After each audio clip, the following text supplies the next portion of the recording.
Sebelumnya, Assalamualaikum warahmatullahi wabarakatuh.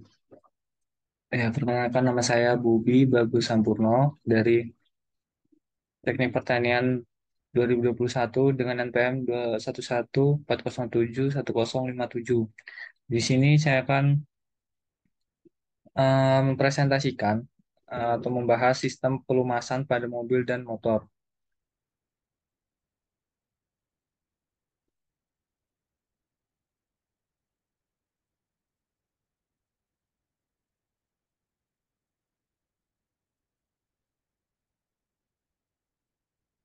Ya, pertama, sistem pelumasan. Sistem pelumasan sendiri memegang peranan penting eh, dalam desain dan operasi semua mesin otomotif. Umur dan servis yang diberikan oleh mobil tergantung pada perhatian yang kita berikan pada pelumasannya. Pada motor bakar, pelumasan bahkan lebih sulit dibanding pada mesin-mesin lainnya, karena di sini terdapat panas terutama di sekitar torak dan silinder. Sebagai akibat ledakan dalam ruang pembakaran, tujuan utama dari pelumasan setiap peralatan mekanis adalah untuk melenyapkan gesekan, kehausan, dan kehilangan daya. Ya, kemudian fungsi pelumas. Fungsi pelumas sendiri yaitu eh, yang pertama sebagai pendingin. Eh, untuk mengurangi kehausan dan gesekan bagian-bagian yang bergerak untuk mendinginkan dengan menghanyutkan panas. Kedua, yaitu perapat dan pengurangan gesekan. Perapat dengan baik rongga-rongga yang terdapat pada cincin torak dengan dinding silinder. Kemudian, untuk membantu membersihkan bidang yang dilumasi dari kotoran atau bram. Dan kemudian misalnya pada sepeda motor terdiri dari beberapa komponen yang diam dan ada yang bergerak. Gerakan komponen satu dengan yang lain akan menimbulkan gesekan dan gesekan akan mengurangi tenaga, menimbulkan kehausan, menghasilkan kotoran dan panas. Guna mengurangi gesekan, maka antara mesin bagian yang bergesekan dilapisi oleh oli pelumas. Kemudian sebagai anti karat, sistem pelumasan berfungsi untuk melapisi logam dengan oli sehingga mencegah kontak langsung antar logam dengan udara maupun air dan terbentuknya karat dapat dihindari.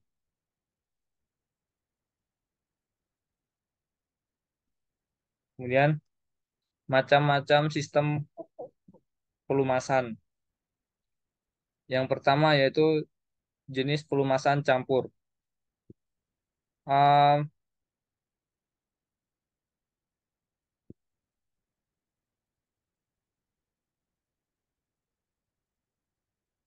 Sistem pelumasan campur, cara kerja yaitu oli dicampur dengan bahan bakar, maka oli ikut aliran bahan bakar ke ruang di mana oli terbakar. Kemudian sistem pelumasan ciprat. Sistem pelumasan ciprat atau percik ini, pada jenis ini, stang seher dilengkapi dengan sendok yang berada pada ujung bagian bawah dari stang saber sehingga saat mesin berputar, maka sendok pemercik akan memercik oli yang di bak oli ke dinding silinder dan bearing. Jenis ini memiliki konstruksi yang sangat sederhana, namun sulit untuk melumasi bagian-bagian yang memiliki celah lebih sempit. Karena itu, sistem pelumasan tipe ini sudah tidak lagi digunakan. Dan kemudian sistem pelumasan tekan. Jenis pelumasan tekan atau pressure feed type, yaitu pada jenis ini, sistem pelumasan menggunakan pompa oli yang berguna untuk mensirkulasikan minyak pelumas. Jenis inilah yang sekarang digunakan pada kendaraan baik mobil ataupun sepeda. Eh, Selanjutnya, komponen sistem pelumasan.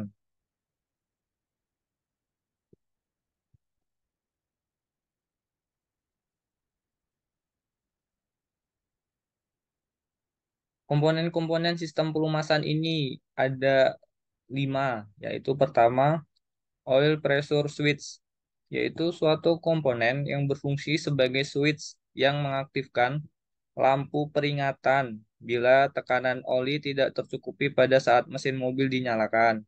Kemudian oil pump, suatu komponen yang berfungsi untuk menarik oli yang berada di oil pump dan memompa oli tersebut ke seluruh bagian mesin mobil.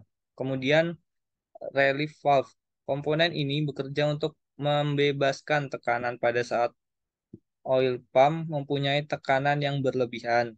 Kemudian oil strainer, komponen yang berupa saringan oli dan terpasang di saluran masuk oli untuk memisahkan partikel yang besar dari oli. Kemudian oily filter. Komponen ini berfungsi sebagai penyaring kotoran yang tidak diinginkan dari oli mesin yang secara bertahap akan berkontaminasi dengan kotoran besi dan lainnya. Apabila mesin mulai di start, gesekan antar bagian-bagian mesin akan mengurangi tenaga mesin. Oli pelumas yang memberikan pelumasan secara tetap pada bagian-bagian mesin. Untuk mencegah dan membatasi kausan, pelumasan ini dilakukan oleh sistem pelumasan mesin. Terus, kemudian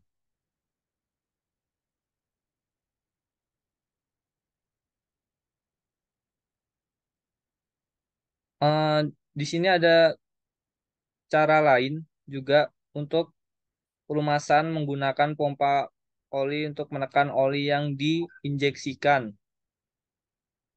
Diatur oleh pembukaan katup gas. Beberapa engine menggunakan sistem pelumasan penci kering. Oli pelumas dikumpulkan pada sebuah tangki atau penampung yang terpasang di luar rangkaian engine. Pengaliran dilakukan dengan tekanan menuju rangkaian mesin oleh pompa oli. Pengalir dan disebarkan ke bagian yang bergerak oleh saluran serambi utama atau pembuluh saluran. Saluran halus dalam engine. Setelah melumasi komponen yang bermacam-macam, oli jatuh di panci. Oli dibagi bawah engine di mana sebuah pompa pembilas mengambil oli tersebut dan mengembalikan ke penampung tangki oli untuk disirkulasikan ulang. Eh, Engine atau mesin mesin stasioner 4 langkah kecil seperti pemotong rumput menggunakan sistem pelumasan tipe ciprat atau percik. Ketika poros engine berputar, bantalan ujung besar batang torak terendam di dalam penampung oli, memercikan oli di sekeliling bagian-bagian setengah bagian bawah engine. Skop kecil terkadang dipasangkan pada ujung besar batang torak untuk membantu proses pengambilan oli. Apabila putaran engine meningkat bagian kabut tan tipis, oli menembus bagian bawah yang bergerak. Perbedaan di antara sebuah sistem penyaringan tipe aliran penuh dan penyaringan tipe bypass adalah bahwa sistem aliran penuh menggunakan sebuah elemen kertas atau model kaleng atau cat track yang terpasang antara pompa oli dan saluran utama oli untuk penyaringan semua partikel ukuran besar sebelum menggores bantalan dan bagian-bagian yang penggerak lain.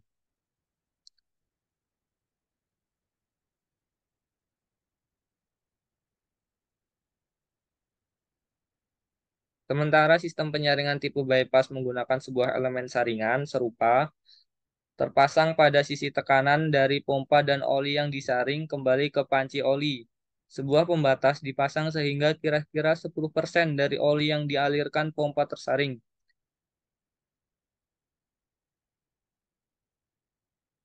Kemudian cara pemeriksaan minyak pelumas. Yang pertama yaitu tempatkan kendaraan di tempat yang rata. Kedua, apabila kendaraan habis jalanan atau panas, tunggu sekitar 30 menit. Kemudian ketiga, apabila kendaraan dalam kondisi dingin, hidupkan 1 sampai 3 menit kemudian matikan. Keempat, tarik batang pengukur minyak dan bersihkan dengan kain lap, kemudian masukkan kembali dengan tepat. Keenam, tarik kembali batang pengukur, kemudian perhatikan. Keenam, periksa volume minyak harus pada level F dan L pada batang pengukur.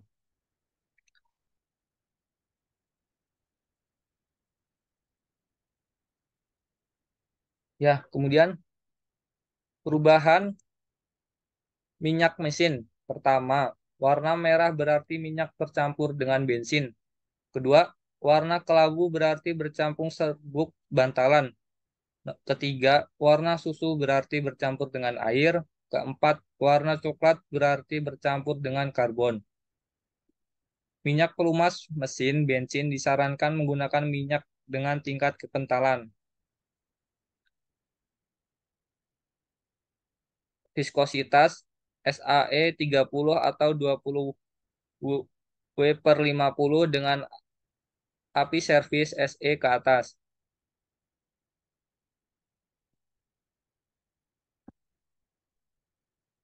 Ya, kemudian berikutnya sistem pelumasan pada mesin motor diesel. Pada dasarnya sama dengan pelumasan yang ada pada mesin bensin. Mesin diesel relatif lebih banyak menghasilkan karbon daripada mesin bensin. Selama pembakaran jadi diperlukan oli filter, saringan atau saringan oli yang dirancang khusus. Sistem pelumasan mesin diesel dilengkapi dengan pendingin oil atau cooler untuk mendinginkan minyak pelumas karena mesin diesel temperatur kerjanya sangat tinggi dan bagian-bagian yang bergerak juga kerjanya lebih berat daripada yang ada pada motor bensin. Motor diesel membutuhkan minyak pelumas atau oli yang jenisnya berbeda dengan minyak pelumas pada mesin bensin. Jadi, pastikan bahwa minyak pelumas yang Anda gunakan jenisnya tepat. Apabila minyak pelumas mesin bensin digunakan pada mesin diesel, maka mesin akan cenderung cepat aus yang nantinya akan berujung dengan kerusakan dan penggantian komponen mesin. Sistem pelumasan pada motor diesel dapat dibedakan atas dua jenis, yaitu sistem pelumasan kering. Sistem ini penampung pelumas berada di luar mesin atau sump tank. Kedua, sistem pelumasan basah. Penampung pelumas berada di dalam mesin atau carter atau crankcase. Ya, berikut ini komponen mesin pelumasan diesel. Pertama, yaitu ada saringan oli. Mesin bensin pada umumnya menggunakan saringan full flow tipe single elemen. Sedangkan mesin diesel menggunakan filter dua elemen yang terdiri dari elemen aliran penuh dan elemen bypass. Elemen filter aliran penuh ditempatkan antara oil pump dan mesin dan seperti terlihat elemen filter bypass ditempatkan antara oil pan dan mesin. Elemen aliran penuh menyaring kotoran-kotoran yang mempengaruhi kerja bagian-bagian mesin yang berputar dan elemen bypass penyaring lumpur dan kerak karbon yang tercampur jadi satu di dalam minyak pelumas. Kedua elemen ini mengalirkan minyak pelumas yang sangat bersih untuk melumasi bagian-bagian mesin. Kedua yaitu ada pendingin oli. Umumnya pendingin oli atau oil cooler yang digunakan pada mesin diesel adalah sejenis dengan pendingin air tergantung pada tipe mesin. Oil cooler dapat ditempatkan di depan mesin, di samping atau di bawah radiator. Minyak pelumas dipompa oleh oil pump dan bersirkulasi melalui oil filter, oil pan, dan oil cooler. Minyak pelumas didinginkan oleh air pendingin mesin yang akan sekelilingnya selama mengalir di dalam inti saluran minyak pelumas di dalam oil cooler dan kemudian mengalir ke seluruh minyak utama pada mesin. Pendingin oil atau oil cooler pada umumnya dilengkapi dengan relief valve atau mencegah terjadinya kerusakan karena kenaikan viskositas minyak pada temperatur terendah. Kemudian yang terakhir ada pompa oli. Pompa oli ini berfungsi untuk memompakan dan mensirkulasikan oli ke bagian-bagian mesin.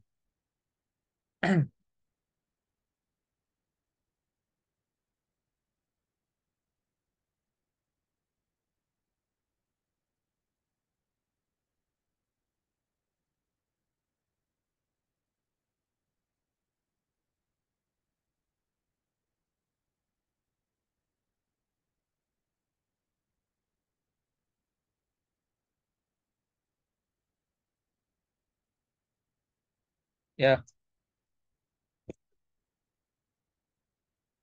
eh, ya itu tadi prinsip kerja sistem pelumasan, yaitu intinya oli diangkat dari bak oli Carter oleh suatu sedotan dari pompa oli yang digerakkan oleh perputaran roda gerigi yang dioperkan dengan perputaran proses engkol melalui pipa hisap.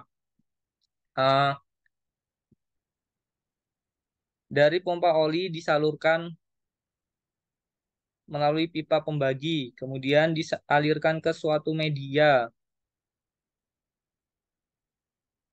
pendinginan yang berupa pipa penunjang melingkar 1,5 lingkar dengan dinding bersirip untuk memperluas permukaan pipa sehingga proses pendinginan lebih lancar dari udara sekitar atau berupa radiator oli atau tanpa kedua sistem pendinginan tersebut tergantung dari kapasitas diesel.